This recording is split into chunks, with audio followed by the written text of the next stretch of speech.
vamos convidar a psicóloga Lídia Guanini, psicóloga, especialista em saúde da mulher pela UFRJ, servidora do município de Nova Iguaçu e atualmente coordena o Centro de Referência da Assistência Social Carlos Austin.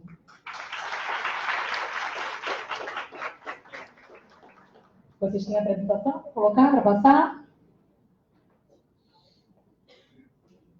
Ah, sim. Vou convidar o psicólogo Jorge Peixoto, psicólogo de Queimados, doutorando da UFRJ, para fazer a mediação dessa mesa. Psicólogo do CRAI em Queimados.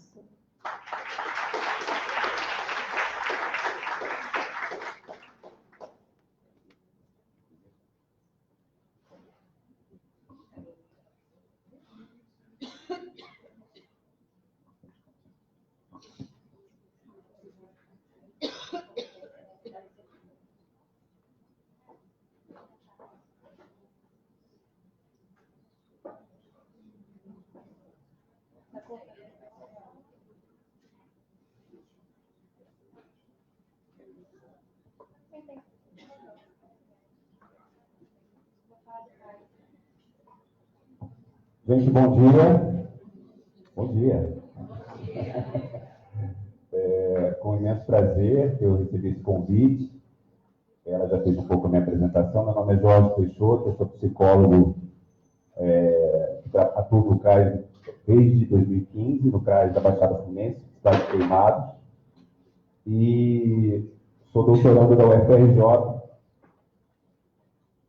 em Saúde do Trabalhador. Alô? Foi bom. Então, a gente vai fazer, então, essa mediação. Estou muito satisfeito de estar aqui com colegas que estão, né? Então, baixada. A baixada está nessa mesa. E aí a gente vai estar fazendo, dentro das nossas realidades, essa reflexão tão importante, tá? A gente vai estabelecer 25 minutos de fala. Tá? Eu vou ser um pouquinho chata, aquela função chata, né? Mas vou avisar com 5 minutos para vocês concluírem com tranquilidade. Tá bom?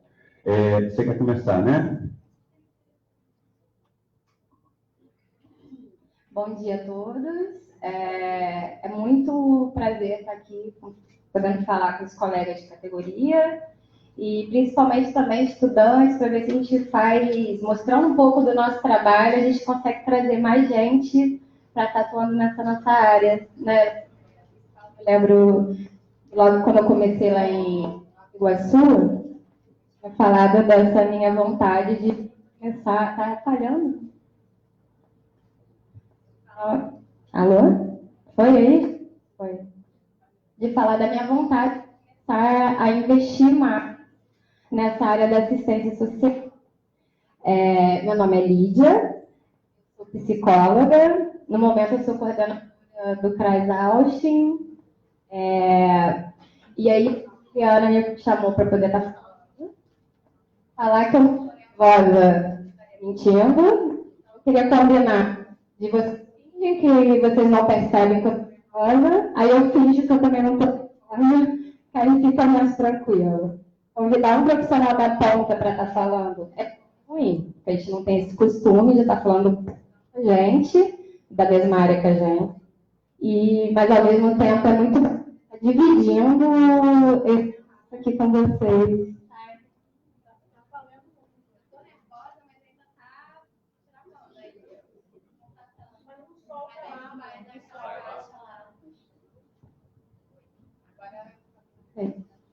Tem alguém que pode dar uma olhadinha aqui no som pra gente? Será que... Sim.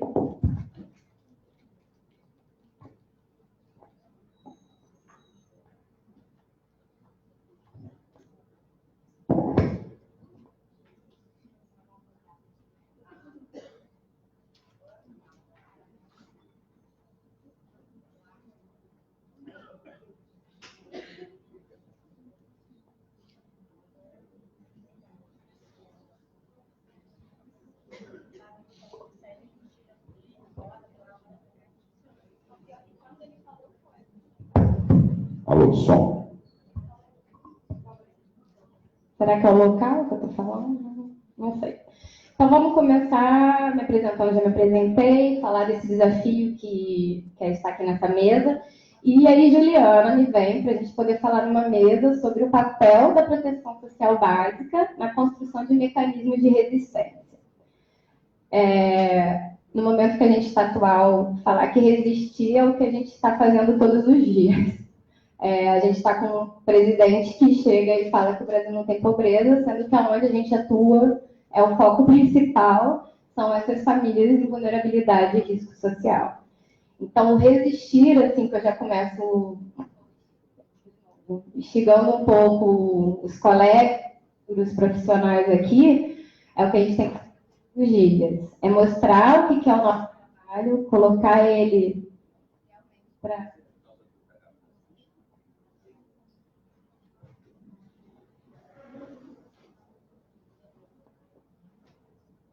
É conseguir... Acho que o problema é comigo. Porque como você... Ju, tem outro microfone? Talvez seja a bateria. Não sou eu. Acho que assim você... Esse é o tempo, tá? É tranquilo.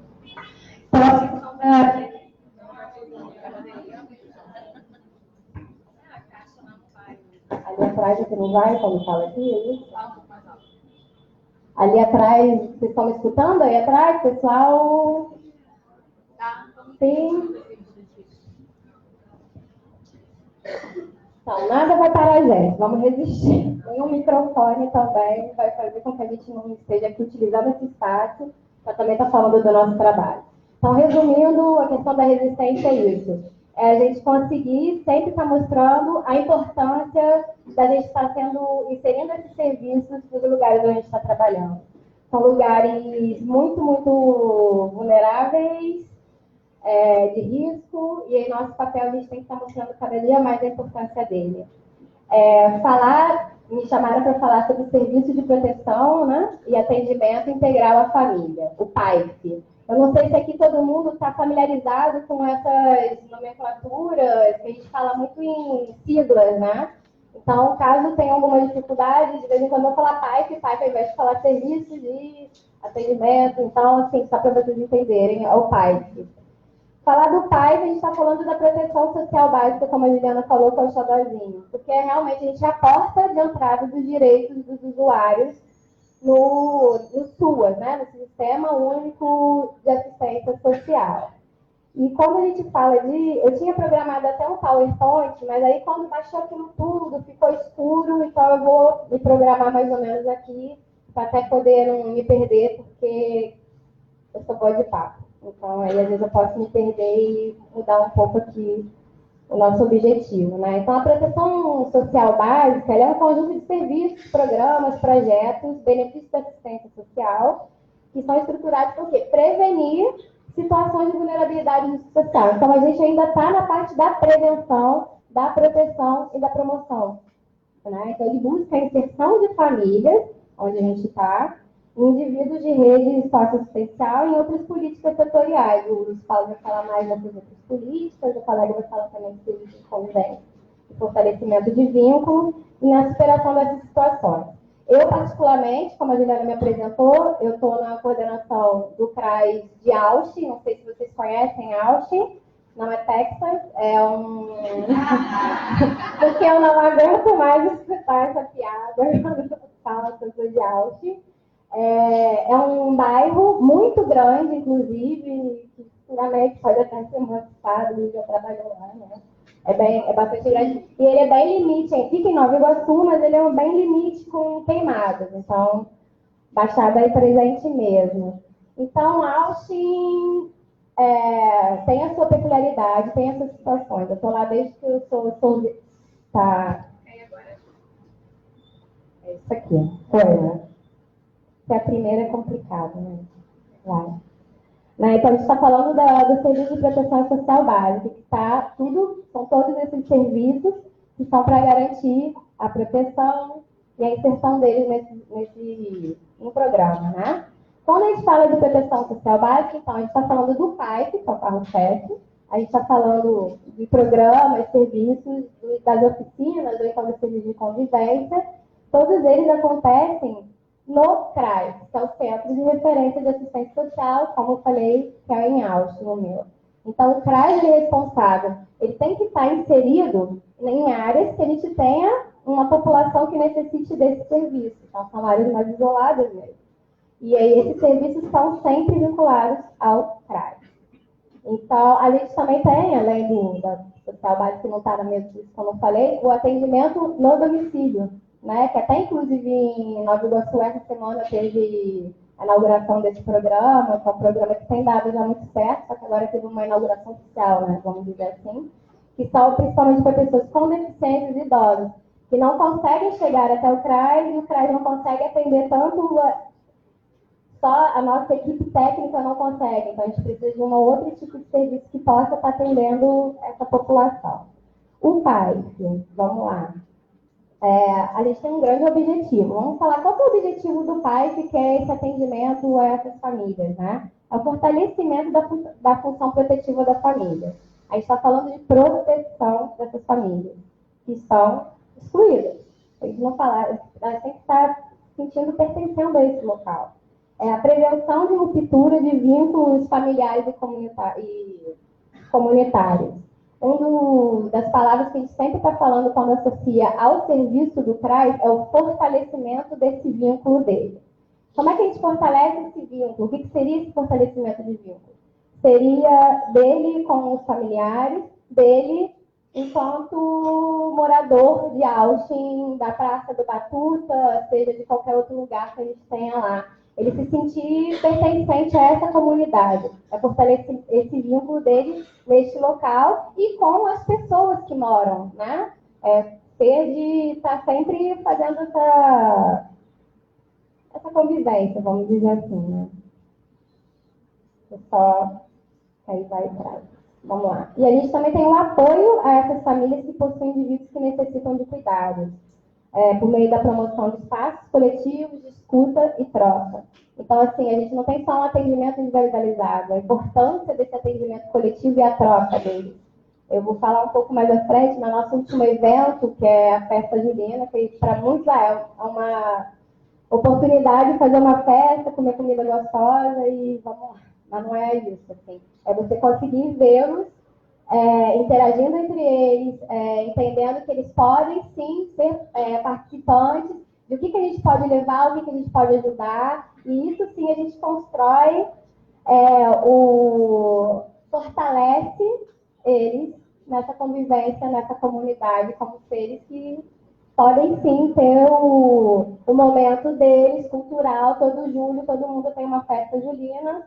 Então, vamos colocar isso para todo mundo ter acesso também a esse tipo de festa. Vai ficar para muito bom.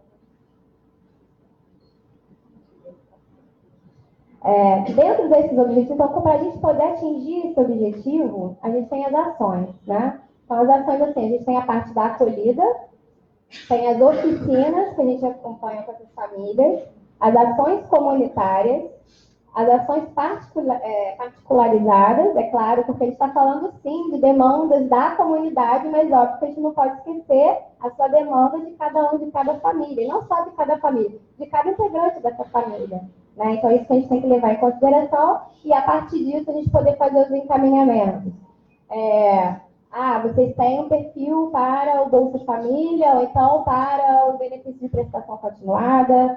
Ela engravidou cedo e parou o colégio antes de terminar o segundo grau, então vamos voltar para o colégio. Então, é tudo que a gente consegue ver da demanda dessa família, dos integrantes dessa família, a gente vai fazendo os encaminhamentos, que aí vai de cada participante, vamos colocar, integrante dessa família.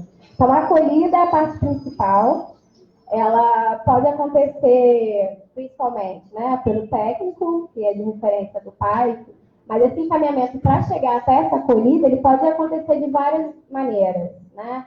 Pode ser um usuário que acha que o CRAS é só para ele poder atualizar e recadastrar o cadastro único dele, mas aí o bom é que a nossa equipe, tanto na recepção quanto no próprio atendimento dos cadastradores, podem ter eu acho que daí tem um perfil está numa vulnerabilidade grande, então vamos passar para o técnico para ter essa acolhida e poder fazer assim, a escuta principal e ver se realmente qual o encaminhamento que a gente pode fazer, se vai ser inserido ou não, se vai ser só um atendimento específico ou se essa família vai passar a ser acompanhada. Então, como que é importante toda a equipe do CRAS, não só os de ensino superior, que são os responsáveis pelo PAI que acontecer, mas a toda a equipe tem que estar integrada para entender qual é o perfil, qual é o tipo de trabalho, qual é a nossa função mesmo, enquanto equipamento de referência daquele município, né, daquela região. Então, a acolhida é a parte principal. E aí a gente está falando com psicólogos, a maioria aqui, acredito, a gente não precisa falar da questão do acolhimento mesmo, daquela escuta qualificada e dele se sentir bem, a questão do sigilo, e aí a gente pode entender a grande importância dessa parte da acolhida. A gente tem também a parte das oficinas de família. A gente tem, no CRAS, por exemplo, a gente tem vários tipos de oficinas, mas a gente aproveita esses momentos para fazer grupos com essas famílias que também participam de lá, ou então a gente vê o que eles podem estar se encaixando um tipo de temática em comum. Agora a gente está tendo várias famílias que estão com os benefícios bloqueados por causa das condicionalidades. Talvez a gente vai falar um pouco melhor sobre condicionalidade, mas só para não ficar tão sem entender muito, é quando você tem acesso ao benefício, mas você não tem uma resposta do que é necessário para você continuar recebendo esse benefício. O filho não está indo para o colégio, não estou levando meu filho para pesar, não fiz o recadastramento da maneira que eu deveria fazer. Então, a gente agora, esse mês, a gente já marcou de fazer a nossa reunião com essas famílias.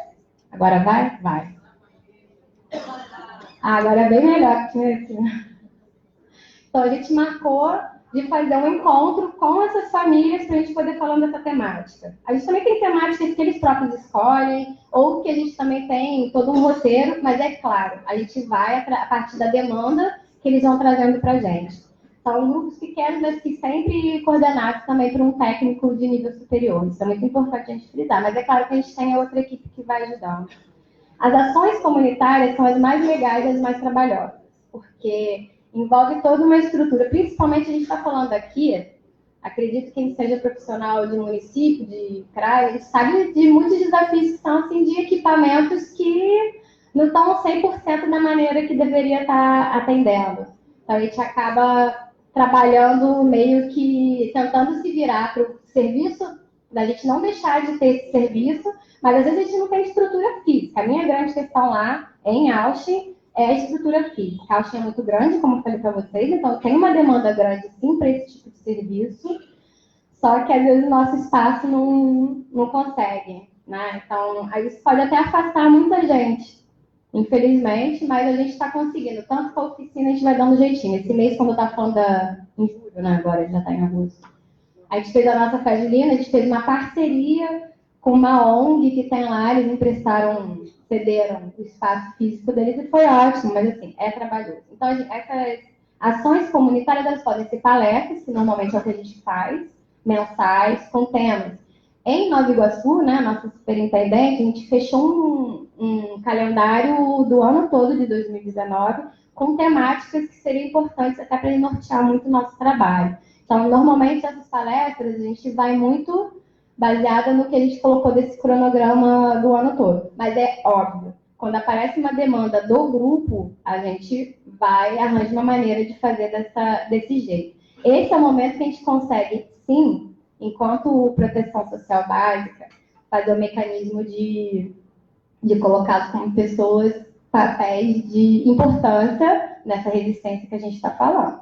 Colocá-los como protagonistas. É nessa hora que a gente traz temas que a gente acha super importantes para eles estarem antenados, assim, e se empoderarem, né, essa palavra. O empoderamento dessa população. Eu nem sei se eu cheguei a falar isso com a minha chefe, mas, assim, ano passado, uma das temáticas a gente vai ter que falar, foi aquela eleição, eu não consigo falar o que foi aquela eleição, mas a gente precisava falar com a população sobre voto consciente. Mas como que eu vou falar isso no meio de um serviço público que eu vou conversar com a população sobre o voto consciente? Então, vamos falar a diferença de voto nulo, branco, por que não votar no seu fulano que me prometeu dar comida se eu votar no candidato dele? Então, esse é o momento que a gente tem direto com a população para a gente estar colocando ele como protagonistas, entenderem qual é que está a conjuntura nossa. E isso, sim, é uma maneira da proteção básica, tá? Como construir seres de resistência, né? A gestão dali é isso mesmo. Além dessas ações comunitárias, a gente também tem as ações particularizadas, que são os atendimentos individuais. Nota-se, não é psicoterapia, é atendimento do técnico social, que a gente precisa muito dessa demanda, foi o que eu falei, a gente precisa tratar um plano dessa família do que seria interessante. E até mesmo tem certos assuntos familiares que eles não se sentem à vontade de estar colocando num grupo. Semana passada a gente estava com um caso de condicionalidade, que a gente tentou colocá-la para o pai, que ela não se sentiu bem, ela não conseguia se expor, e até que a gente conseguiu, num dos atendimentos particularizados, avisar ela, falar que é porque o filho estava envolvido com tráfico, né? Então, como que isso é um tabu. Então, a importância também de ter esse momento particular, tanto para traçar as estratégias, mas como o que? O acolhimento, né? Então, a gente não pode confundir que isso é muito importante com o atendimento psicoterápico. Não só o profissional que está dentro do CRAD, eu acho que já está bem certo. É muito mais o próprio usuário do serviço, quanto as redes em volta, que às vezes encaminham. Eu ainda tenho um conselho tutelar que encaminha para o CRAS para a família ou a criança ser atendida pelo psicólogo. Então, assim, a gente tem que deixar muito bem claro o que é o nosso papel na atenção básica. Tá contente? Tá tranquilo. Tá ótimo.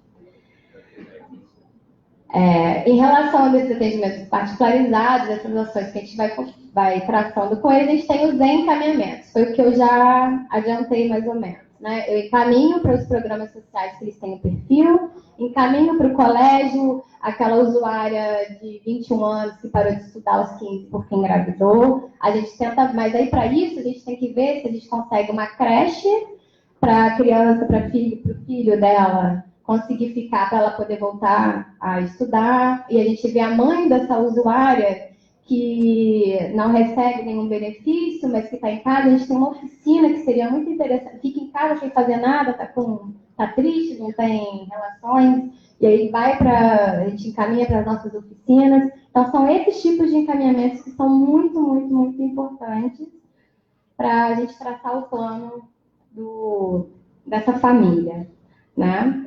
E aí, quando a gente começa, então, o que é o acompanhamento? A gente vai ter que traçar. A gente tem, primeiro, a gente faz esse plano.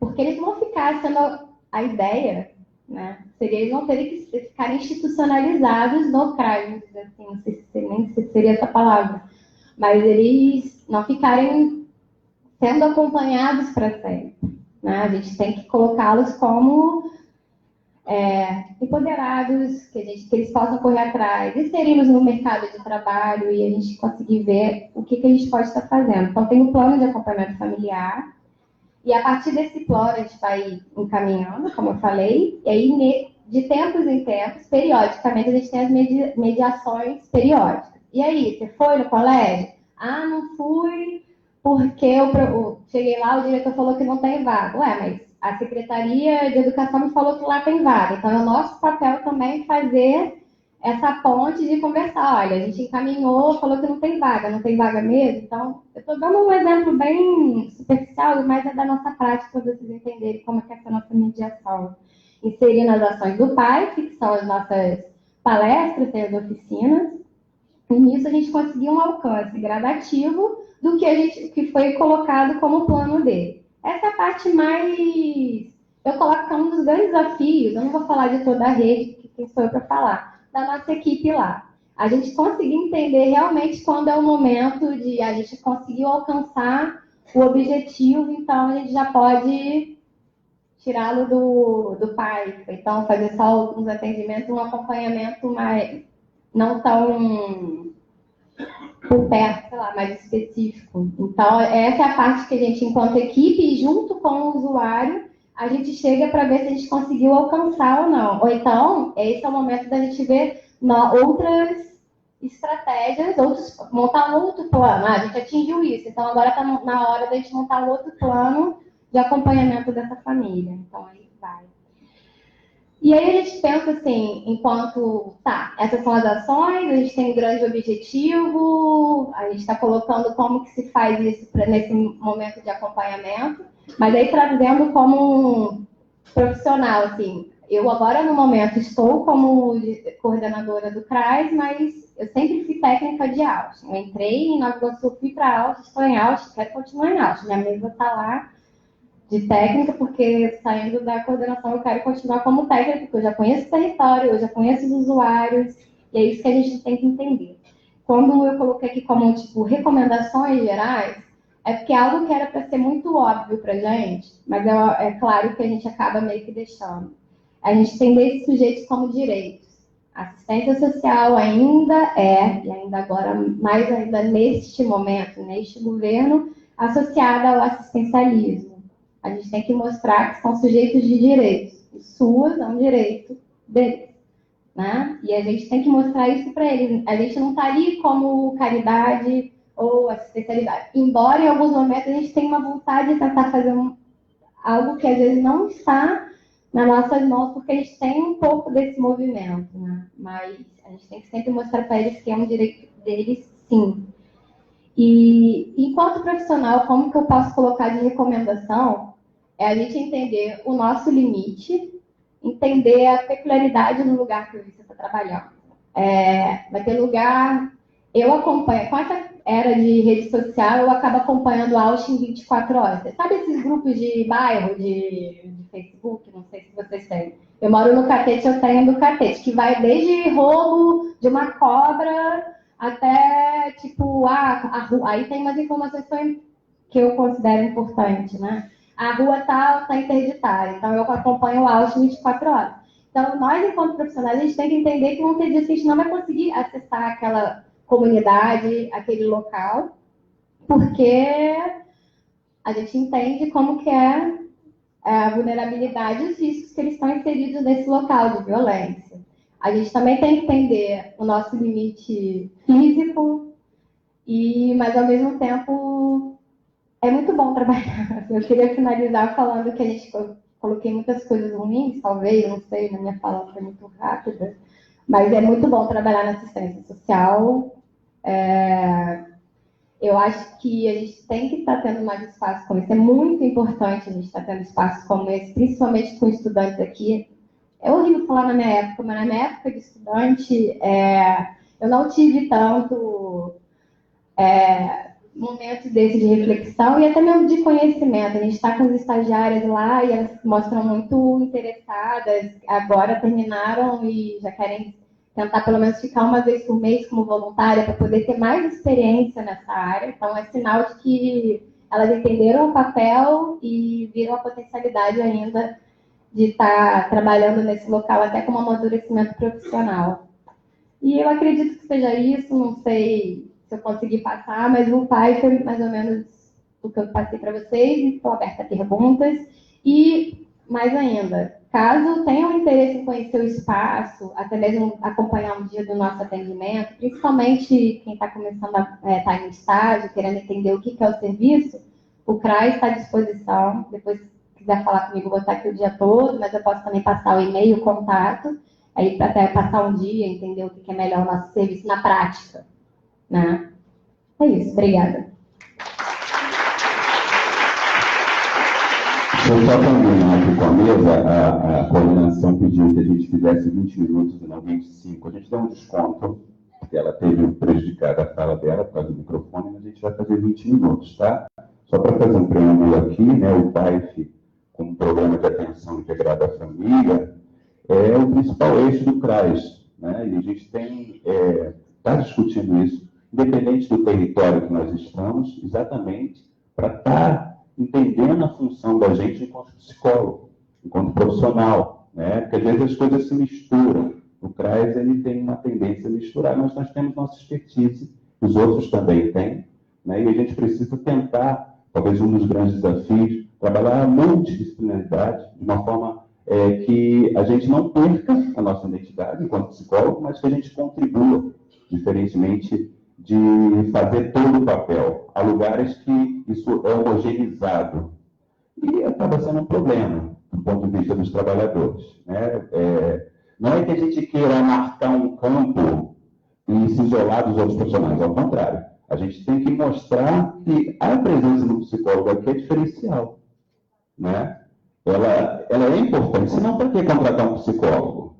Né? Se é tudo igual, então por que não é todo mundo assistente social? Não, existe um expertise, existe uma função do psicólogo no CRAS, e é importante essa equipe sempre estar conversando, né? Isso é uma coisa que se constrói muito no local, e eu acho muito interessante a fala dela quando ela se colocou nessa questão.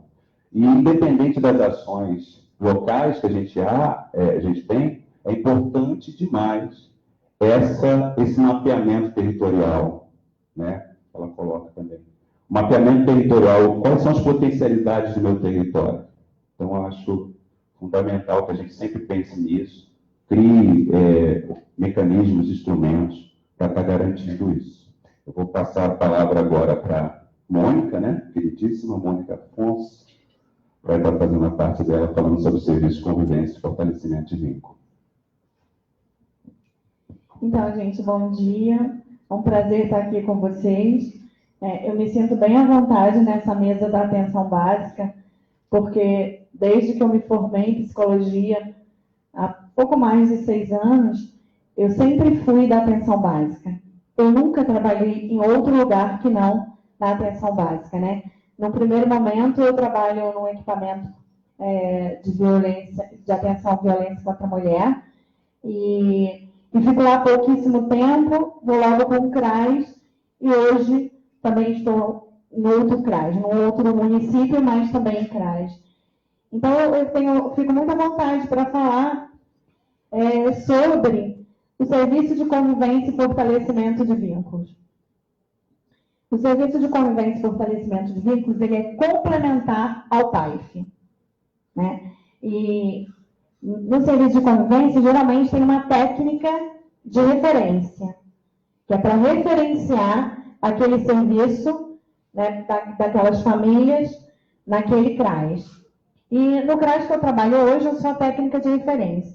Então, como a Juliana pensou essa mesa em forma de oficina, no sentido da gente apresentar a nossa prática, né, sem muito citar as teorias, né, mas apresentar a nossa prática, eu vou dizer para vocês um pouquinho como que é a nossa rotina enquanto técnica de referência. Mas antes eu quero abrir um parênteses para dizer que se alguém aqui ainda tem dúvida do que qual é o papel do psicólogo no CRAS, né, lá no CRP, a gente tem uma comissão de políticas públicas, que a gente chama de CREPOP, onde nós temos referências técnicas para a atuação de psicólogas e psicólogos em políticas públicas. E hoje nós temos 17 referências técnicas, das quais 15 são para a atuação de psicólogas e psicólogos e 2 são para ajudar a gestão a entender a importância daquela política, né? Então, nós temos uma referência técnica que está lá fora, que você pode baixar no QR Code, acho que é assim que se fala, chique pra caramba, vou botar seu celular lá e baixar no QR Code, né? Tem uma referência técnica que fala sobre a atuação do psicólogo no CRAS e no CREAS. Então, você pode encostar seu celular lá, baixar, e depois você vai ler. Ou seja, para além quando a gente chega no CRAS, a gente pensa, quem é que vai fazer o psicólogo no CRAS, né? Tem as referências das normativas do MDS, né, que vai dizer ali como que foi formulada toda uma política, e para além disso, tem uma referência técnica do CRP, que vai falar da atuação da psicóloga naquele espaço. E é interessante dizer que as referências técnicas, elas não são de cima para baixo, né? O CFP não acordou de manhã e pensou, a psicóloga do CRAS faz isso, a psicóloga do CAPS faz isso. Não, ela é feita da prática para a construção da referência. Então, ela começa numa fase online, onde as psicólogas da política respondem a fase online. Depois ela vai para uma fase presencial, onde a gente faz reuniões descentralizadas por todo o estado do Rio de Janeiro, com psicólogas daquela política, né? Quando se reúne todo esse material que foi online, que foi na prática, a gente envia para o federal, que chama uma comissão ad hoc para fazer para compilar todas aquelas informações. Depois que a comissão ad hoc compila, ela retorna em forma de consulta pública para as psicólogas verem se é daquele jeito mesmo que elas falaram, se é daquele jeito mesmo que é a prática delas lá na ponta. E só depois, né, da consulta pública e do aval de quem está na política ali na ponta, é que se faz a referência, se imprime a referência ou se termina e coloca ela no site. Então, se ainda tem dúvida, a gente tem uma referência técnica lá que foram construída por nós, psicólogas dos CRAs, né? É só você baixar para o QR Code. E aí, chegando naquilo que a gente foi convidada para falar, que é o serviço de convivência, já falei para vocês que é um serviço complementar ao PAIF, né? O PAIF, ele atende famílias em vulnerabilidade. E o serviço de convivência atende os membros daquela família. Então, quando você pensa atividades ou em intervenções no PAIF, você pensa para a família, né? E quando você pensa no serviço de convivência, você pensa para os indivíduos daquela família, né? Ou para a senhorinha, ou para a criança, ou para o adolescente, ou para a mãe, ou para o pai. Ou seja, embora o serviço de convivência seja feito em grupo, olha o nosso desafio, né? Embora eles sejam processos grupais, a gente está pensando ali questões do indivíduo naquela família. Então, o serviço de convivência, muitas das vezes, e a sua grande maioria, ele trabalha com as pessoas das famílias do PAIF, né? Vamos dizer que a minha colega ali está atendendo as famílias do PAIF, e ela está lá com 33 famílias, né? Daquelas 33 famílias, ela encaminha algumas para o serviço de convivência. E o serviço de convivência, ele não só é um serviço onde ele promove reflexão, né, mas ele pode ser também um serviço cultural, artístico, né? Então, quando a gente começa a trabalhar com aquelas famílias, né, os indivíduos daquela família, no serviço de convivência, a gente começa a trabalhar a emancipação, a gente começa a trabalhar o protagonismo. E isso a gente não acorda de manhã e faz, né? Isso é planejado, né? A gente planeja, e a gente vai monitorando, isso está dando certo, aquilo não está dando muito, né? Então, a psicóloga, que é referência, a técnica de referência, ela faz essa coisa de programar o que vai ser feito, de planejar, né? E aí, entre eu e o grupo, tem algo que a gente chama de orientador social, e alguns municípios chamam de educador social, que é quem ajuda, né, a conduzir todo aquele trabalho que foi planejado e monitorado. E aí a gente trabalha várias coisas. Mas qual é a proposta? A proposta sempre é que essas famílias, assim como elas fizeram a porta de entrada, né, o CRAS é uma porta de entrada. Você chega ali com N questões. Né? Você quer um benefício para idoso que tem 65 anos, você quer Bolsa Família, você quer uma cesta básica. Então, o CRAS ele é uma porta de entrada. Mas quando a gente começa a trabalhar as famílias e no serviço de convivência, a gente está trabalhando uma porta de saída. Porque é isso. A política de atenção básica, ela tem uma porta de entrada, mas a gente planeja para que a gente tenha uma porta de saída.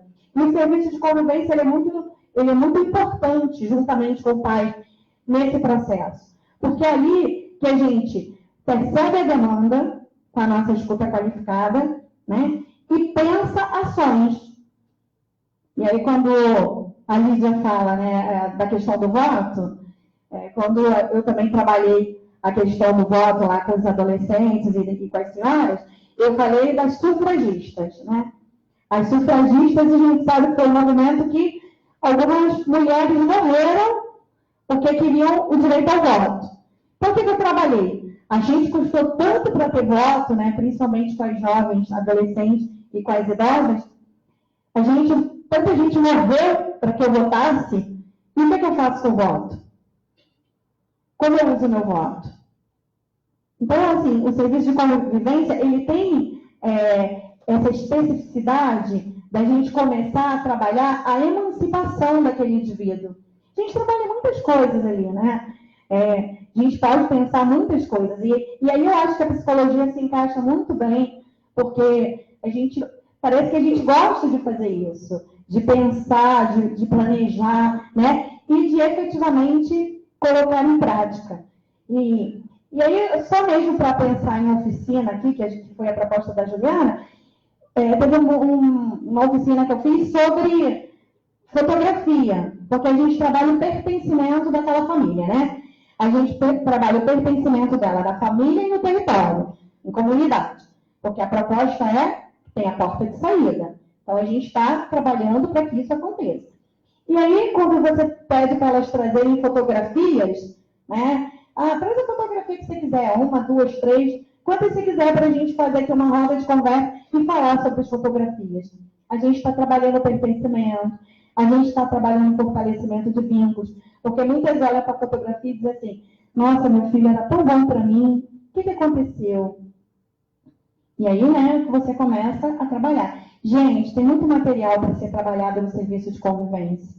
Muito material, porque aí as coisas vão aparecendo, né? Cada oficina que você faz, a gente gosta de fazer processos grupais, né? A gente gosta de fazer dinâmica de grupo.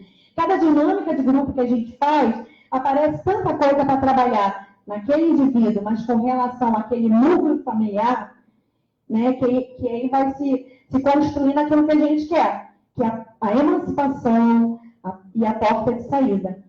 E uma das coisas que a gente tem uma ferramenta, né? Que às vezes os psicólogos chegam para mim e perguntam, Mônica, psicóloga faz visita domiciliar? Claro! Porque tem uma ferramenta que vai nos mostrar como aquela pessoa, no local onde ela reside, com a sua família, com os seus. E o serviço de convivência, a gente pode fazer também visitas domiciliar naqueles indivíduos, né, ou naqueles sujeitos, ou naquelas pessoas da família que a gente está trabalhando. É importante dizer que o serviço de convivência ele é preconizado por grupos. Ele tem eixos para ser trabalhado, né, pertencimento e tal, e ele é também dividido por grupos. Então, a gente tem até 6 anos, a gente tem de 6 a 15, a gente tem de 15 a 17, a gente tem com mais de 60, ou seja, a gente tem grupos específicos. Mas o nosso olhar atento e a nossa escuta qualificada não nos impede de fazer outros grupos. Por exemplo, não está preconizado grupo de mulheres, né, adultas, ou nesses grupos de serviço de convivência. Mas o meu território me mostra que eu preciso construir um grupo de mulheres. Nada me impede, né, de chegar para a minha coordenação e pensar junto com ela a possibilidade da gente também fazer um grupo de serviço de convivência de mulheres. A única coisa que a gente tem que pensar é que o serviço de convivência tem que estar referenciado ao CRAS. Mesmo que a gente faça ele num outro espaço, né, num outro espaço de serviço de convivência, alguns municípios, no município que eu trabalho, tem um espaço de serviço de convivência chamado Convive. E esse Convive vão vários CRAs lá para fazer serviço de convivência. Mas todo mundo, todas as pessoas que estiverem lá vão estar referenciadas a um determinado CRAS. Porque precisa estar referenciado ao CRAS. Né? Ele não pode ser feito solto. Né? Você pode pensar um grupo? Pode, mas ele precisa estar referenciado ao CRAS. Né? Ele precisa, quando ele não está preconizado lá, que é o caso do grupo de mulheres, nós temos preconizado até 6 anos, de 6 a 15, de 15 a 17, com mais de 60. Né? E tem jovens também, de acho que é 18 a 59, né? Enfim, e aí a gente começa a trabalhar. Então, no dia a dia é isso, é a gente pensar, né, a gente fazer aquele plano, a gente aceitar os encaminhamentos, porque o serviço de convivência ele é encaminhado pelo PAIF, né? Ele tem também uma demanda espontânea da comunidade, porque como a gente tem um trabalho artístico, cultural, de esporte, né? Se a gente fizer uma oficina lá de zumba, vai bombar, né? A comunidade vai querer chegar lá. Se a gente fizer uma coisa que chama também bastante violão, enfim, a comunidade também vai querer participar. E aí nada nos impede de também atender a comunidade. Ele é um serviço complementar do PAIF, mas ele pode também atender aquela comunidade. E quando a gente faz esses grupos e essas atividades, a gente está sempre pensando em dois eixos extremamente importantes. É o fortalecimento de vínculo familiar e o fortalecimento de vínculo em comunidade. Porque quando elas saem, elas ou eles, né, saem do CRAS e vão para o seu território, é importante que tenham vínculos ali. Né? Porque e aí você vê quando o serviço está dando certo e está reverberando em muitas coisas, quando você ouve que elas construíram, para fora do CRAS, um grupo de WhatsApp. Quando elas estão se reunindo para fazer chá e pensar coisas entre elas. Então você vê que o serviço de convivência ele está cumprindo o seu papel, que é de fortalecer vínculos na família e na comunidade. Porque existem comunidades que é necessário e é extremamente urgente que se esteja minimamente organizado para que dê conta, né, de tudo que acontece naquele território. E para a gente que faz o serviço que está como técnica de referência, é mega importante também a gente fazer um estudo, né, do território. Uma das primeiras coisas que eu fiz quando eu chego nesse CRAS, que eu não moro, né, nessa localidade, eu morava na localidade do meu outro CRAS. O outro CRAS que eu trabalhei era na rua que eu morava. Né? Então era muito legal, gente. Assim, eu encontrava, né, com todo mundo na padaria, no Presunic, né, no açougue. Era muito bacana, né? E um município pequeno, porque era Nilópolis. Nilópolis é um dos menores municípios do Brasil. Ele tem apenas 19 quilômetros quadrados. Então, você encontra com todo mundo em todo lugar. Né? E aí, era muito bacana, porque assim, eu sabia, eu conhecia muito bem de vivenciar o meu território. Mas quando eu chego nesse outro, eu não moro ali, e uma das primeiras coisas que eu fiz foi conhecer o território. Um estudo mesmo, saber onde tinham as igrejas. Tirei um dia, né? Na área do meu trabalho, né? Faz parte do trabalho. Eu tirei um dia para conhecer onde tinham as igrejas evangélicas, as igrejas católicas, os centros espíritas, a questão religiosa, onde tinham as escolas, onde tinham os postos de saúde, né? Para conhecer o território, para saber qual eram as ruas mais violentas, qual eram aquelas, onde tinham as pracinhas, onde tinha o supermercado. Porque isso tudo, gente, quando a gente começa a fazer rodas de conversa para refletir, isso tudo vai nos trazer elementos para poder conduzir, discutir com elas ou com eles, né, a questão territorial e tudo que acomete por aí. Bom, o tempo acabou, falo pra caramba, né? O João está aqui, que o tempo acabou. Espero ter passado para vocês que, minimamente, o serviço de convivência ele é complementar ao PAIF. E assim como a Lídia falou, que o CRAS ele tem porta de entrada, o serviço de convivência ele está junto com o PAIF para fazer com que ele também tenha porta de saída. Né? Que a gente emancipe essas famílias, que a gente dê a elas um protagonismo e que elas consigam, de alguma forma, em algum momento, dar conta, né, de todas as suas questões. É isso, gente. Obrigada. Então, a importância, né, da gente estar colhendo essas informações, essa troca, acho que essa troca é fundamental da Lídia, da Mônica que traz. O serviço de convivência é muito importante, é um braço, né, do CRAS muito importante. E a gente tem que olhar também com relação à estrutura desse serviço. Né? É importante que a estrutura desse serviço, a Mônica deu um exemplo de uma forma de funcionamento, né? Cada território vai estar organizando a sua forma melhor de funcionar, mas é importante que a gente garanta, enquanto enquanto profissionais, a coletividade dos vínculos dos profissionais. Né? Porque não adianta a gente trabalhar a relação do vínculo com o usuário se a gente mesmo não está criando vínculos entre nós, no nosso território, na nossa rede. Então, o que a Mônica traz também da questão da monitoração, do mapeamento do território é fundamental para qualquer pessoa que trabalhe na proteção básica. Né? Mesmo que eu não seja do município, por causa dela, que ela vive em Rópolis, conhecia todo mundo, mas mesmo que eu não seja do município, é importante demais que a gente entenda o município que a gente está atuando, em todos os sentidos. Né? Então, uma fala muito legal. Agora eu vou passar para o Luiz Paulo, que vai estar fazendo a terceira fala da mesa.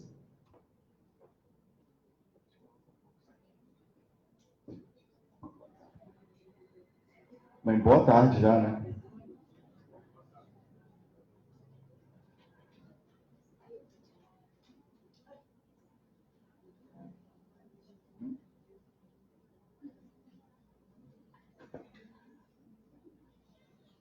Bem, vou começar um pouco antes de baixarem afinal, são 20 minutos apenas, né? E eu falo bastante. Meu nome é Luiz Paulo, eu sou psicólogo social. O início da minha formação ela é toda na área da saúde. Né? Eu sou sanitarista, formado na Escola de Saúde Pública da Fiocruz. E, ao mesmo tempo, eu tenho a formação em clínica médica no Hospital Universitário do Fundão. A gente alia o micro e o macro e a saúde.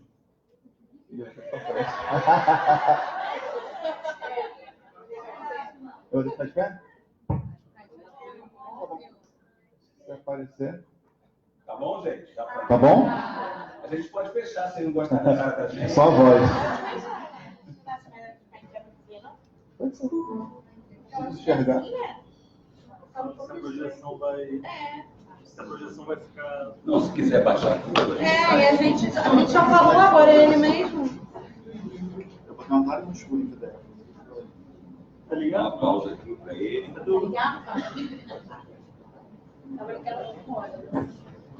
Tá. Esperar um pouco aí.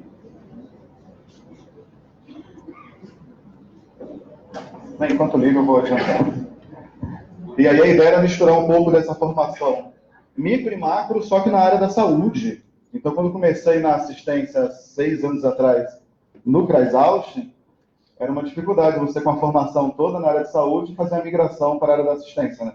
A gente eu comecei muito a pesquisar o papel do psicólogo, entre todos aqueles artigos sobre o papel do psicólogo na assistência social, li vários artigos, mas o que me chamou mais atenção naquela época era eu pensar a assistência sem o Bolsa Família.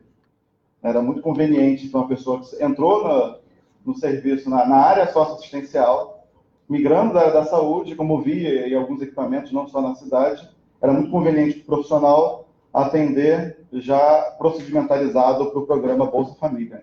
Eu vou falar um pouco de programas, e aí eu começo na área da assistência tentando ignorar o programa Bolsa Família na minha prática para saber como é que funcionava a assistência antes do Bolsa Família, porque a gente vai ver que o programa Bolsa Família durante muitos anos se confundiu com a própria assistência, até se desenvolver outros serviços e outros programas. Né? O programa Bolsa Família vai fazer 16 anos, agora, nesse ano, em novembro desse ano, né? A medida provisória, se não me engano, foi em novembro de 2003. E eu vou fazer algumas críticas ao programa. Né? O programa ele tem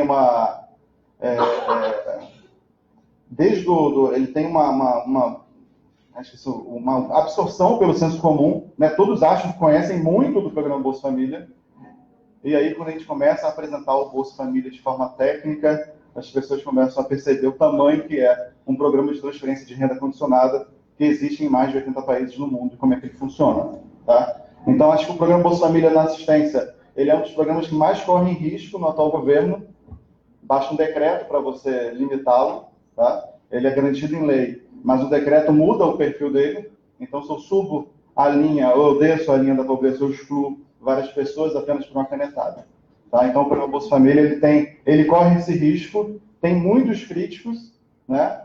Alguns críticos, em boa parte, que não conhecem o programa, e eu vou tentar apresentar um pouco o programa para vocês, e como a gente pode usar o programa Bolsa Família para estruturar os serviços na área da assistência, entre outros projetos. Pode passar. Antes de mais nada, programas e projetos são interessantes porque... agora, dá para escutar aí de trás? Dá, né? A gente sempre imagina programa, e eu sempre vi o programa Bolsa Família como um serviço, né, independente, acontecendo em diferentes cidades. A gente nunca imagina que, para um programa, eu tenho que ter projetos. E um programa é um conjunto de projetos. Quem é que já trabalha na área da assistência, ou já procurou um equipamento socioassistencial? Quando você lida com o programa Bolsa Família, a gente vai ver sempre pessoas fazendo cadastro único, preenchendo o cadastro e aguardando 2, 3 meses para gerar um benefício. Como se o programa Bolsa Família fosse apenas isso, tá? Então, o que diferencia um programa de uma operação, de outro projeto, é que um programa ele é recheado de projetos. E aí, quando eu tive que mudar esse pensamento, né? Quando eu saí lá da ponta de Austin, na verdade de Miguel Couto, que já estava em outro CRAS, quando eu saí de Miguel Couto e virei gestor do Bolsa Família, eu tinha que começar a pensar no Bolsa Família, que era uma coisa que eu não pensava tanto antes. Então, na minha entrada no Bolsa Família, eu tinha que pensar assistência sem o Bolsa Família, e agora eu tinha que pensar assistência com o Bolsa Família. Então, o programa ele é um conjunto de projetos e atividades relacionados de modo coordenado, para atender um objetivo estratégico da organização. Então, de que forma o programa Bolsa Família atenderia o objetivo da Secretaria Municipal de Assistência? Pode passar, por favor. O programa Bolsa Família, criado lá em 2013, ele tem 2 objetivos principais, que é combater a pobreza e a desigualdade. Então, em novembro de 2017, quando eu entrei no programa, eu tentei identificar se o que era feito ali realmente estava combatendo a pobreza e a desigualdade. E aí, por surpresa, não estava. A gente estava reproduzindo desigualdade no programa Bolsa Família. Uma das coisas que acontece em várias cidades é a documentação mínima. Vocês vão ver em muitos serviços de cadastro único exigindo uma documentação completa para quem não tem quase nada. E aí você cria um cadastro que exclui e a pessoa não entra no Bolsa Família. Só para você ter uma ideia, o Estado do Rio de Janeiro atingiu a cobertura de 100% do programa Bolsa Família há 2 meses atrás. É um programa de 16 anos. A cidade do Rio de Janeiro nunca atingiu a cobertura de 100% do programa Bolsa Família. Então, como é que a gente vai começar a discutir porta de saída do programa se eu não executei nem a entrada? Tá? Então, nesse início do programa Bolsa Família, lá em Nova Iguaçu, em novembro de 2017, a ideia era identificar realmente se o programa Bolsa Família estava combatendo a pobreza e se ele estava combatendo a desigualdade. Tá? Pode passar, por favor. E aí, que pobreza é essa que o programa tende a combater? Tá? A assistência como um todo, ela vai combater a pobreza multidimensional. Eu vou fazer um recorte que o Bolsa Família ele vai combater a pobreza em relação à renda.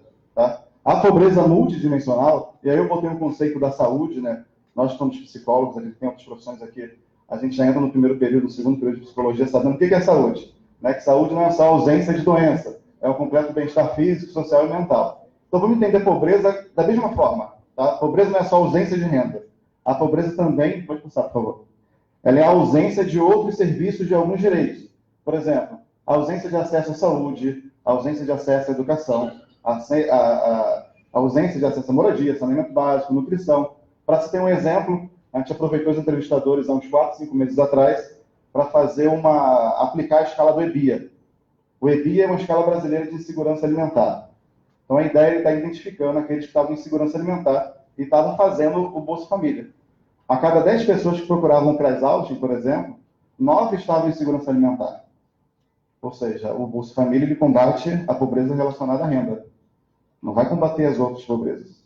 Ele é direcionado para uma pobreza específica e aí a gente depende do trabalho de outros serviços, de outros programas, de outros projetos para combater outros níveis de pobreza. Tá? Então, da mesma forma que na saúde, a gente entende que saúde não é só ausência de doença, a pobreza não é só insuficiência de renda. Tá? Pode passar. A apresentação era um pouco diferente, que era no aplicativo no Prezi. Eu botei em PDF, mas pode passar essa parte. Tá? A gente vai ver mais para frente que para cada termo desse, às vezes a gente vai ter um programa, um projeto dentro da assistência, tá? Para fazer o combate. Pode vir aqui, por favor? Pode passar. Isso. Agora eu vou explicar para vocês como é que se calcula a desigualdade. Tá todo mundo com papel e caneta na mão? Não, isso é um índice de Gini que é bastante conhecido e todo mundo fala sobre o índice de Gini. Né? Quanto mais próximo de 1, mais desigual é o território que você está estudando. Quanto mais próximo de 0, menos desigual vai ser aquele território. Essa forma é uma brincadeira, não vou explicar isso, mas eu vou explicar como é que ele funciona de fato. Né? Não precisa fazer conta para entender o Gini. Pode passar.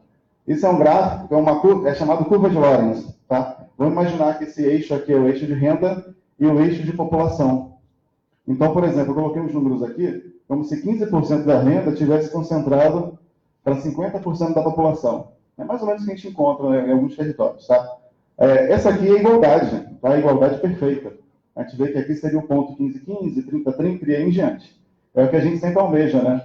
A igualdade perfeita. Só que olha só, se eu aplicar o Gini num país como o Quênia, por exemplo, o índice de Gini no Quênia é 0,48, menor que o Brasil. Por quê? Será que lá eles são menos desiguais? São menos desiguais. Mas são menos desiguais porque a pobreza ela tem uma frequência mais compartilhada. O índice de Gini, se eu pegar um país totalmente pobre, ou seja, igualmente pobre, ele não vai me indicar se aquele país, se aquele território tem uma qualidade de vida. Então, se eu aplico o índice de Gini, por exemplo, num território em Nova Iguaçu, num território pobre, talvez ele seja menos desigual do que o território rico, do que o Parque da Luz, do que o K11.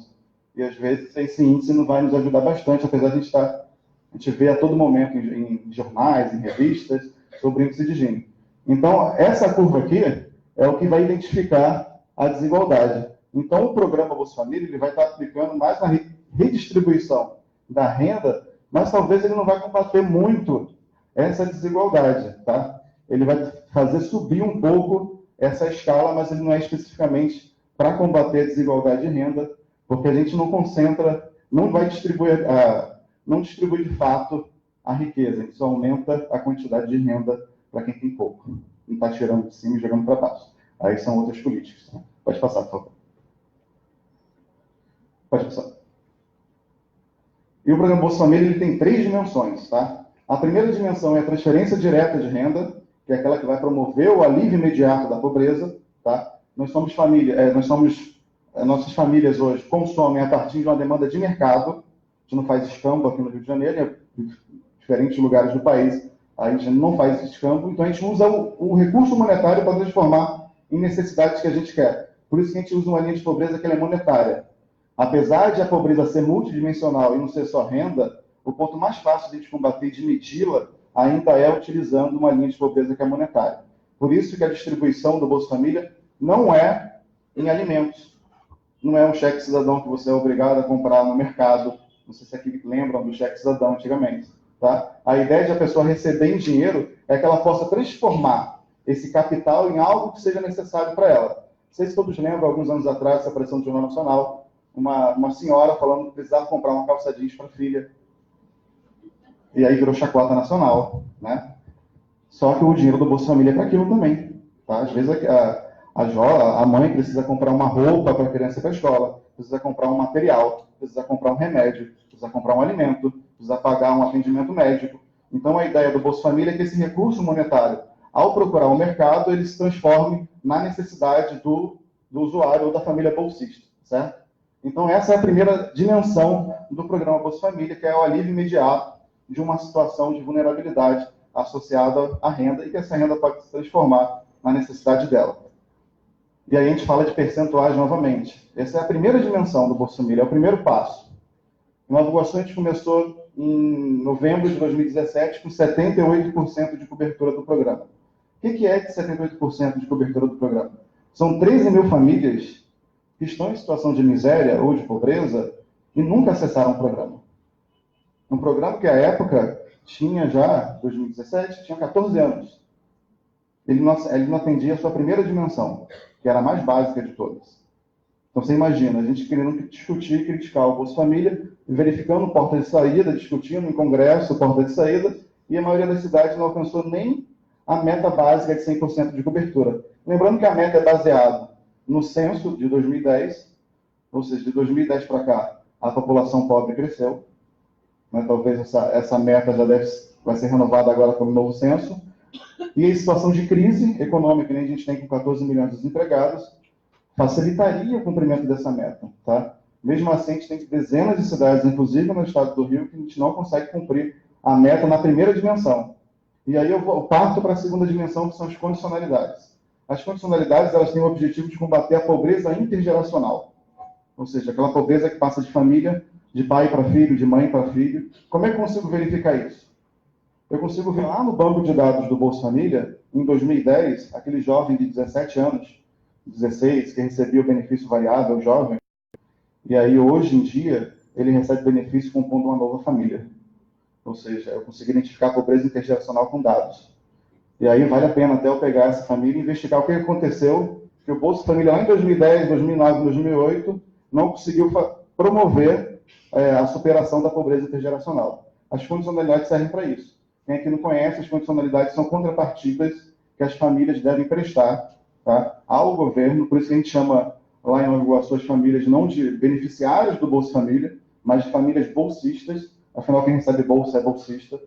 E aí a ideia era que, e essa contrapartida dela chama bolsa, é que os jovens permaneçam na escola durante uma frequência com uma frequência específica, né, de 6 a 15 anos com 85% de frequência, 16 a 17 pode faltar um pouco mais e ter 75% de frequência, além das funcionalidades de saúde. Mesmo assim, a gente tem muitas famílias que descumprem. Para a gente, às vezes, parece até ser simples, né, ter essa frequência escolar, fazer a pesagem de 6 em 6 meses, mas às vezes o grau de vulnerabilidade familiar é tão grande que ela não consegue cumprir o que a gente acha, né, no nosso olhar, que são contrapartidas básicas, tá? E a gente vai verificar isso um pouco mais à frente. Nas condicionalidades, por exemplo, quando a família descumpre durante 3 trimestres seguidos, ela tem o Bolsa Família suspenso.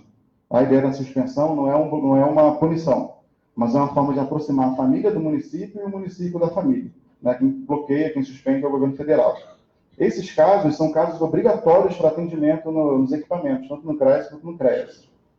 É como se fosse, vamos dizer assim, os casos mais graves para esse tipo de acompanhamento. E a média nacional de acompanhamento desses casos é de 11%. Ou seja, os nossos casos mais graves, tanto na proteção social básica quanto na especial, associada a alguns casos, óbvio, de violação grave de direitos, mas em relação às contrapartidas do Bolsa Família, e que podem ser violações de direitos também, óbvio, a gente só atende 10, 11% deles. Quando a gente começou em Nova Iguaçu, a gente atendia 0,42% dos casos. Ou seja, aquela jovem que sofreu alguma violência sexual na escola, que parou de ir para a escola, ela aparece no nosso sistema como uma advertência, como um bloqueio nas condicionalidades, e a gente não atendia esse caso. A gente acabava atendendo esse caso, quando virava Ministério Público, virava para a gente. Então, a gente consegue verificar posteriormente que boa parte dos casos que hoje a gente atende como MP eram casos que um dia foram descumprimento de condicionalidades do programa Bolsa Família, há 3, 4 anos atrás, que a assistência não acolheu e que agora a gente é obrigado a acolher porque foi judicializado. Tá? E tem a terceira dimensão, que são as ações complementares do Bolsa Família, que aí é quando a gente consegue cumprir as dimensões anteriores. Quando a gente conseguiu combater ali alguns riscos da pobreza intergeracional e, ao mesmo tempo, o alívio imediato. São poucas as cidades que conseguem atuar nas ações complementares e é o que Nova Iguaçu está começando a fazer a partir desse semestre. Pode passar. Pode passar, que você já falei dos 3. Pode passar, por favor. Pode ir. E aqui é um pouco da realidade da cobertura de Nova Iguaçu na época.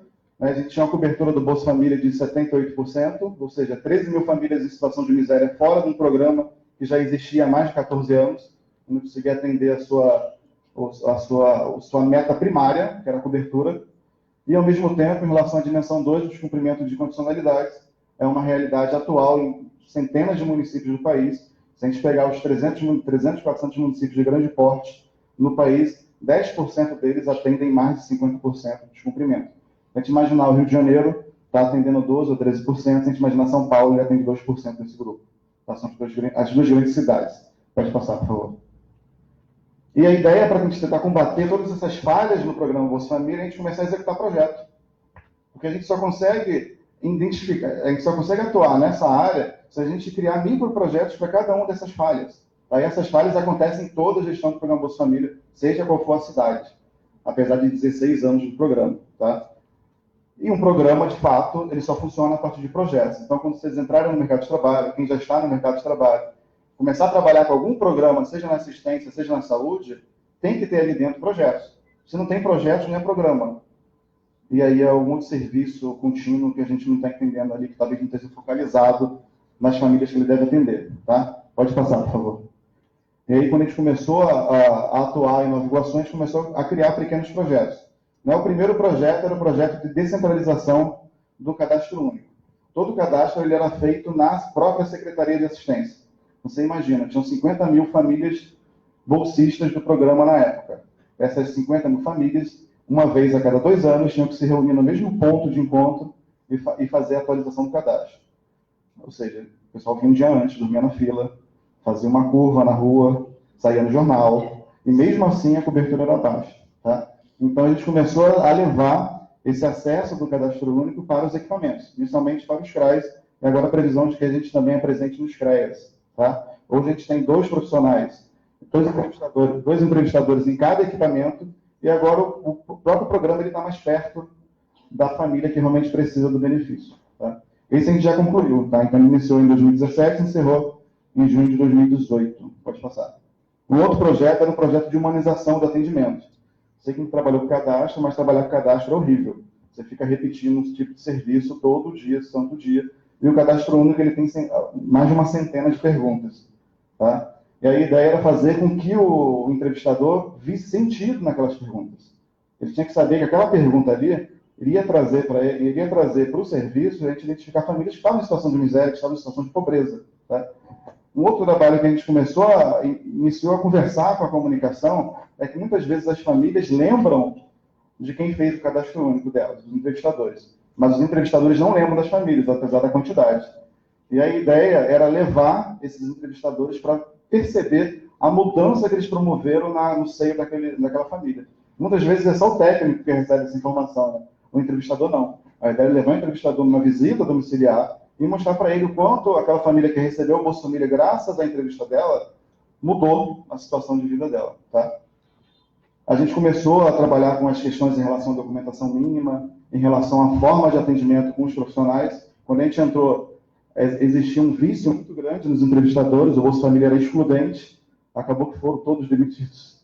Era mais fácil você treinar outros do que retirar um vício, afinal, no serviço público a gente não tem muito tempo, tá? Como eram todos contratados, alguns permaneceram, outros a gente contratou e treinou novamente, capacitou e humanizou o atendimento.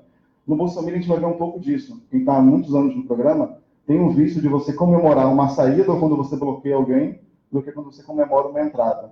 Tá? Há umas especificidades no programa, como se fosse um nicho próprio em todas as cidades, inclusive. Eu falo todas, é porque a gente acaba participando de alguns eventos e percebe essa fala, inclusive, em outros gestores. Tá? Pode passar. O segundo projeto é um projeto de manutenção de benefícios.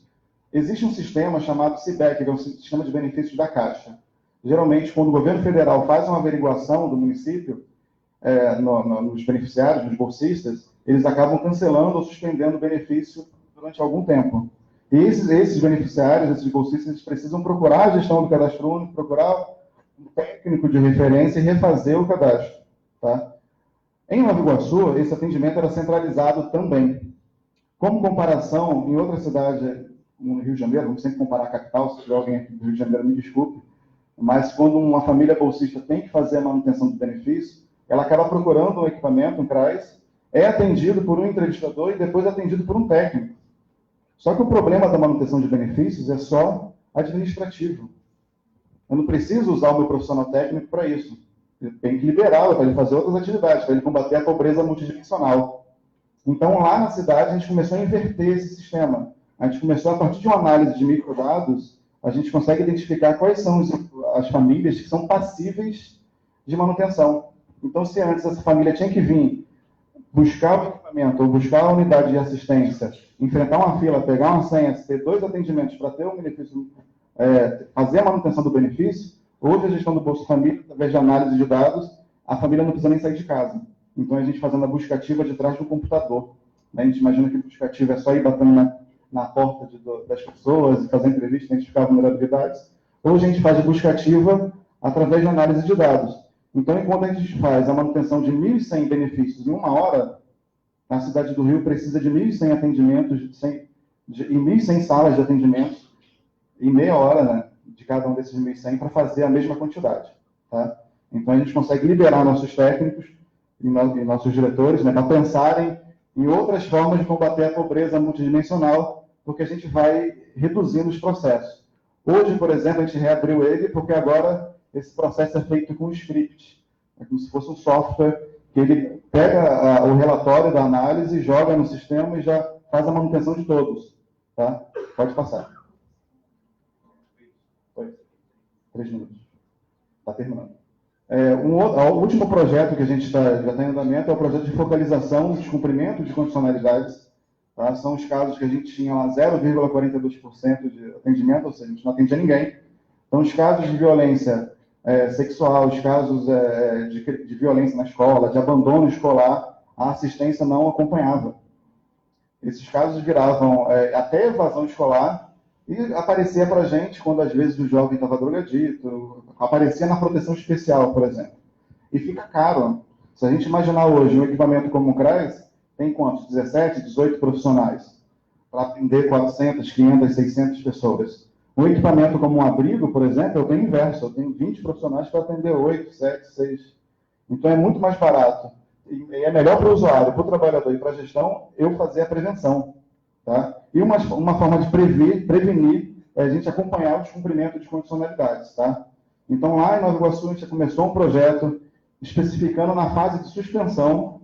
Tá? É óbvio que a gente tem outras fases do descumprimento, que são a advertência e o bloqueio, mas a suspensão é quando a situação está crônica, quando ela descumpre a contrapartida por mais de 6 meses, 8 meses. Então, é algo bem complicado que pode estar acontecendo e a gente está identificando algumas coisas não muito interessantes aí. E a proteção especial, que achava que não deveria acompanhar esses casos, está indo praticamente tudo para o especial. Tá? A gente iniciou esse projeto em outubro do ano passado. Hoje, a gestão do Bolsa Família, a gente identifica cada um desses casos, faz uma análise de risco deles, as meninas fazem, né, em relação à evasão escolar. Então, quando a gente passa faz visitas, então, quando a gente passa essa informação para os equipamentos, a gente já passa um pouco esmiuçado, e a partir de cada bimestre a gente avança e coloca um indicador a mais de informação para facilitar o trabalho das proteções. A gente acompanhava 0%, hoje a gente acompanha 15%, já ultrapassamos a média nacional e estadual. E a previsão é que na próxima vigência a gente alcance já 40%, 50% de acompanhamento. Tá? Pode passar para terminar. Pode passar, que esses dois são novamente. Vou falar um pouco dos resultados. Pode passar, por favor. Esses outros projetos são projetos que a gente está implementando. Pode passar. A gente está terminando alguns projetos e começando outros. A ideia é que o programa Bolsa Família nunca fique sem projetos no município. Né? A minha passagem é temporária, apesar de ser servidor da cidade, a ideia é que a gente tecnifique o programa Bolsa Família para que, posteriormente, ele não seja capturado novamente por outros interesses políticos que não sejam os políticos sociais.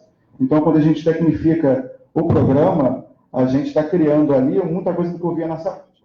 Na saúde é bem difícil você ver uma intervenção sobre a atuação do médico, ou do diretor médico, ou às vezes do profissional. Na assistência, a gente tinha esse histórico muito grande. Então, a partir do momento que a gente começa a tecnificar, né, criar instrumentos, criar uma rotina específica para cada um serviço ou programa, a gente consegue evitar que, posteriormente, esse programa seja capturado por outros interesses. E aí, ao encher de projetos do programa, a gente conseguiu alguns resultados que atendem a 3 atores sociais, que são os bolsistas, os trabalhadores e a gestão, mais importante também.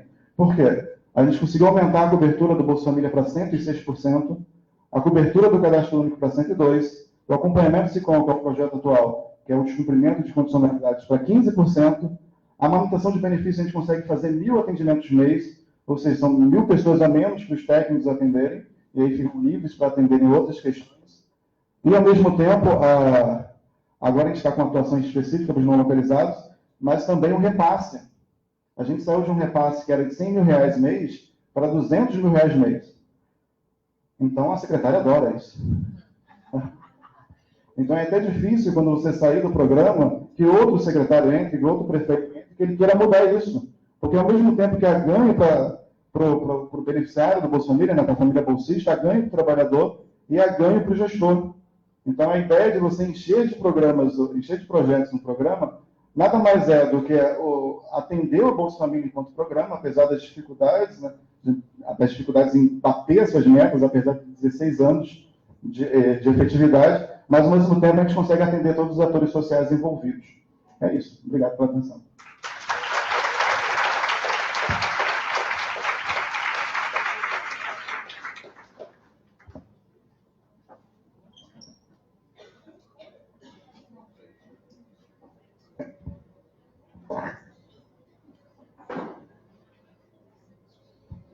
Legal isso aqui, né? Bom, gente, a terceira fala que a gente encerrou agora do Luiz, só fazer uns comentários, né? Estou fazendo uns comentáriozinhos assim. É importante o gestor, né? A presença dele. O Luiz aqui está como gestor. É importante esse diálogo com o gestor e a classe trabalhadora, né? O gestor também é um trabalhador, não é isso que eu quis dizer, mas em relação ao profissional da fonte, né? E a importância que ele trazer um pouco da fala dele da questão da importância do técnico, do gestor ser uma pessoa técnica, que entende a política. Né? Ainda que você possa ter discordâncias em várias questões, isso acontece, mas um debate técnico, né? Um debate importante, porque acontece que, no Nova Iguaçu foi mostrado, mas em muitos municípios essas práticas clientelistas são muito comuns. Né? E às vezes os vínculos trabalhistas precários, pessoas que realmente acabam, por causa do vínculo trabalhista precário, se submetendo a algumas questões. Isso é muito sério, a gente precisa se organizar, a gente precisa estar junto com essas pessoas, né, enquanto trabalhadores, né, porque o programa tem que ser para o que ele veio fazer, e não para a prática clientelista de alguns. Eu acho que um pouco da sua fala é importante a gente pensar enquanto conjunto de trabalhadores, como a gente pode se organizar, porque pensar em projetos é relativamente fácil para pessoas como nós. A questão é, o que trabalhadores estão fazendo? Que RH eu tenho? Né? Está sendo cumprido 9 suas RH no meu município? Eu tenho todos os profissionais ou eu estou acumulando sobrecarga de trabalho de um monte de profissionais? E aí você vai me dizer para botar mais projeto? A ideia do Fórum dos Trabalhadores é isso, né? Se me permitem colocar essa questão, o Fórum dos Trabalhadores do SUAS é para que a gente consiga conversar sobre isso do ponto de vista da classe trabalhadora, do ponto de vista daqueles que estão lá. A gente não pode ser ingênuo, né, e dizer que, claro que onde o Luiz hoje está, ele tem uma perspectiva, mas do ponto de vista da classe que está trabalhando lá, é importante que essa perspectiva chegue ao gestor, mais que isso, que a gente pressione para que a coisa seja feita da forma adequada. Não é só fazer essa pontuação, um pouquinho dessa provocação, né? Eu acho que... Obrigado. Mas é para todos nós, eu acho que a gente tem que entender isso, independente do vínculo trabalhista que nós temos. Né? Alguns são estatutários, como a gente aqui em Queimados, mas a gente tem vínculos trabalhistas precários, sim. Não pode negar isso. E, às vezes, por causa desses vínculos trabalhistas precários, nós somos submetidos a situações que não queremos e até que contrariam a nossa ética. Então, é importante a gente denunciar isso, sim. Às vezes, o trabalhador não pode fazer isso por várias questões. A gente está no sistema capitalista, né? Precisamos trabalhar, precisamos se alimentar. Mas é importante que a gente se organize enquanto coletivo. Isso não pode ser descartado. Então, só para colocar essa questão. Gente, a gente vai fazer rodada de 3 perguntas à mesa, quem quiser perguntar qualquer um dos 3, tá? E aí eles vão responder. Pela avançada da hora, a gente vai fazer só uma rodada. Então, vou levar aqui para colegas atrás. Você também quer, né? Boa tarde. Eu estou afônica, mas eu acho que dá para me entender. Meu nome é Thaís, sou assistente social, também servidora do município de Nova Iguaçu. Atualmente atuo no CRAS Terra de Marambaia, que é mais recente da nossa cidade. Fica numa área rural próximo, na URG, no território de Tinguá. Eu não digo que seja uma pergunta, mas um complemento. E primeiro, a minha emoção, né? Sou assistente social, eu estou aqui em solidariedade e em reconhecimento da importância dos profissionais de psicologia na execução, na efetividade, no crescimento, na qualidade da política de assistência social na minha cidade, que eu moro e trabalho, que eu amo pra caramba. Eu quero agradecer as pessoas que organizaram isso, que estão, de forma brilhante, contribuindo para a mudança da política de assistência nessa cidade de Nova Iguaçu. Sobre a provocação, queria até colocar um pouco disso. É importante que a gente, enquanto profissional, independentemente do vínculo, que a gente entenda algumas coisas específicas em relação à política de assistência. A nossa competência enquanto município é essencialmente porta de entrada.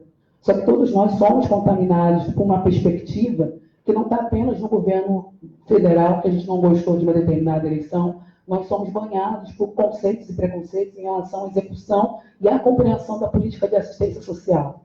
Esse olhar de acolhimento, de receber, de entender as demandas, ele é muito difícil de ser executado, seja na execução do PAS, com a equipe técnica, seja na execução do serviço de convivência e fortalecimento de vínculo, seja na execução do serviço de um cadastro único.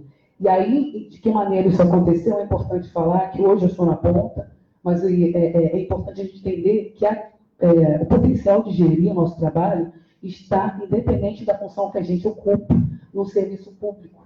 E esse entendimento, esses dados que a gente começou a levantar, os servidores de Nova Iguaçu, que em relação principalmente à Baixada Fluminense, tem um diferencial. Nós temos um quadro significativo de servidores concursados, com o salário de acordo com o nosso piso estadual, né, e com gratificação, mas desde 2013, nós saímos dos nossos respectivos equipamentos nos lados mais extremos de Nova Iguaçu, nos reunimos na subsede do CRP, da subsede Baixada, para discutir gestão da política pública de assistência social. A gente não se limitou porque não estávamos no espaço de gestão. É óbvio que o nosso vínculo enquanto servidor nos deu um pouco mais de força, porque a gente tinha uma gestão que até então era extremamente assediadora, que questionava, tinha essa questão da transferência, só que nisso a gente se conheceu, a gente se aproximou, e o compromisso com essa política, com aquele território, o reconhecimento dessa potencialidade,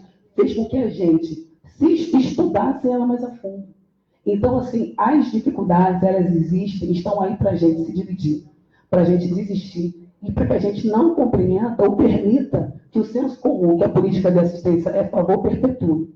É difícil, gente, mas a gente precisa fazer esse trabalho de casa, independente do espaço que a gente estiver inserido na política de assistência, tá bom? E muito obrigada, parabéns a todos vocês, que mesa linda!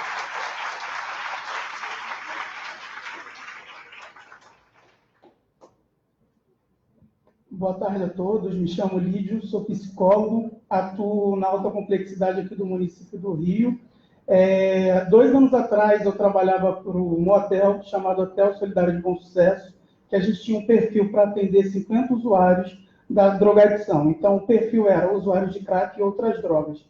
Quando eu cheguei nesse hotel, a minha insatisfação era ver a liberação, minha pergunta é até para o Luiz, de ver a liberação desse Bolsa Família para essa população, que eles estavam sem uma questão de autonomia, da questão da cidadania, os vínculos rompidos familiares, muitos conflitos no território. Como é que é feita essa liberação, se vocês sabem, se tem algum feedback do território, sejam os CRAs, os CREAs, para essa população? Porque era liberado um valor de R$ 89,00 ou R$ 91,00, e eles utilizavam esse dinheiro, infelizmente, para o uso da droga.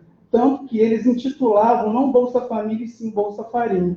E a gente percebia que a cada dia, por mais projetos que a gente desenvolvesse para essa população, o próprio cenário político, né, o governo federal ali auxiliando esse uso abusivo dessa droga. Então isso acabava rompendo a vinculação com a gente, porque ele sabia que no final do mês ele teria a possibilidade de ir lá comprar pedras do crack, ou a cocaína dele, porque ele saberia que no final ele receberia R$ 91,00. Então, eu queria saber se vocês têm esse feedback dos territórios. Mais alguém?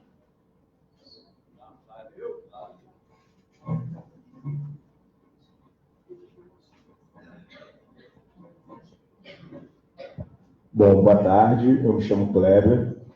Não vou me alongar muito, gostaria de parabenizar a mesa, né, principalmente aí nas duas colegas do Luiz Paulo e da Lígia, minha colega. Sou psicólogo, no momento sou coordenador do CRAS Miguel Couto, CRAS Bom Retiro, lá em Nova Iguaçu. E o que eu gostaria de falar era com relação à fala do Luiz Paulo e sobre a temática de hoje, né, que é sobre resistência. E, em alguns momentos, a questão da resistência pode ser entendida como um posicionamento político partidário, e não é isso. A gente pode ver na fala do Luiz Paulo, por exemplo, que quando você faz análise de microdados, quando você resiste, né, ao desmonte da política, você pode fazer isso de maneira técnica, de maneira profissional. Então, acho que essa é a importância da fala do momento.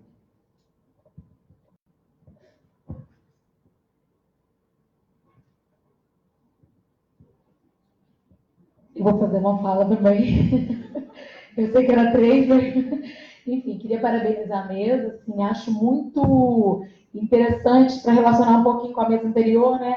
A gente recebe, através do Serviço de Proteção e Atenção Integral às Famílias, uma demanda mais individualizada, mas a gente consegue ter uma possibilidade de desindividualização dessa demanda através do Serviço de Convivência e Fortalecimento de Vínculos, que complementa essa atuação, né? Então, a gente acolhe individualmente e depois a gente consegue transpor para o grupo, né, do Serviço de Convivência e Fortalecimento de Vínculos. A Luiz Paula, assim, eu tenho muita admiração pelo trabalho do Luiz Paula. Às vezes a gente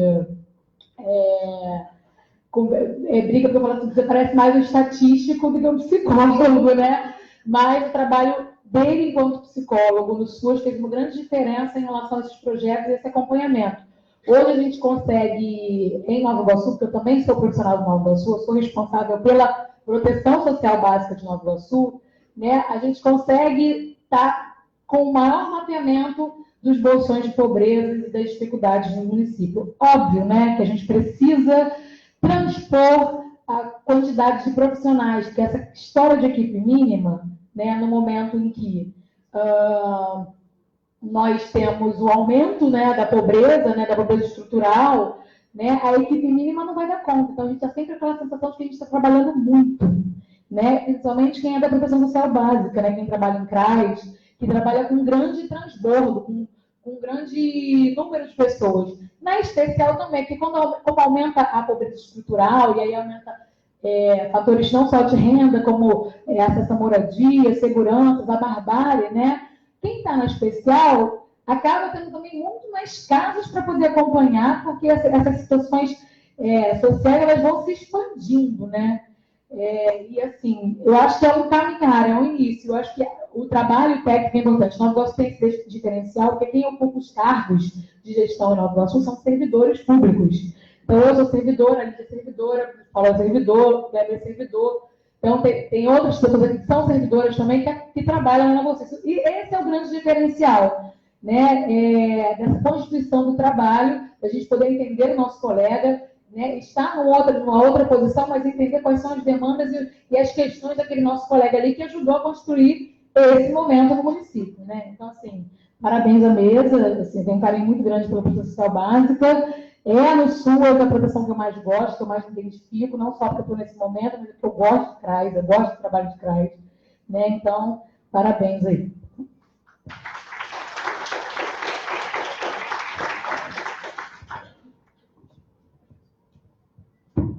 Vou dar 2 respostas, uma como gestor e outra como técnico. Bem pragmático. Enquanto gestor do Bolsa Família, a gente só lida se o recebimento é indevido. Tá? O Bolsa Família só vai averiguar se aquela família ela está recebendo o benefício e está fora do perfil. Então, a gente tem como fazer uma intervenção se o recebimento é indevido. Se há uso indevido, né, uso indevido, eu já posso partir para uma série de fatores. Né? Se a família está usando o dinheiro do Bolsa Família para usar e comprar uma blusa do Vasco, eu acho o uso indevido.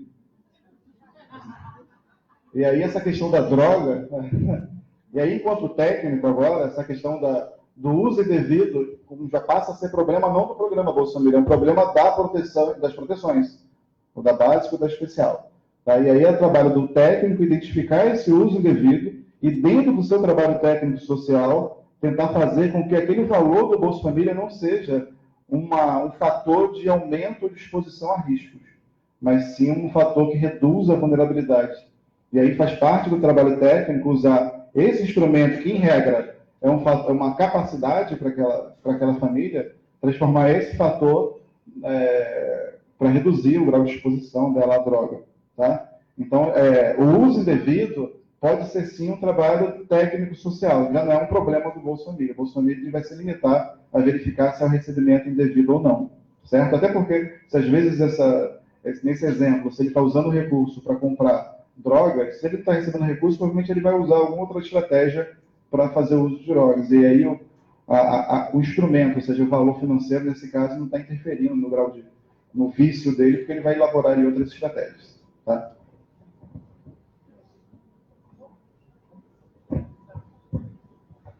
Bem, eu acho que as perguntas foram respondidas, as outras foram elogios, né, a Nova Iguaçu. Então, a gente está encerrando essa mesa. A coordenadora vai dar uma palavrinha para a gente sobre o segundo momento. Jorge, obrigada pela sua excelente mediação. Né? Vamos fazer o combinado aqui para o horário do almoço, que a gente deu uma atrasadinha na programação. Nós temos restaurantes aqui próximos, Praça Tiradentes, aqui próximo ao teatro. Né? Aqui no Largo da Carioca também tem restaurantes, vocês podem encontrar. A gente pode estar retornando em 1 hora, mais ou menos. São 12h48, a gente pode voltar 1h40? Sim? Então, combinado.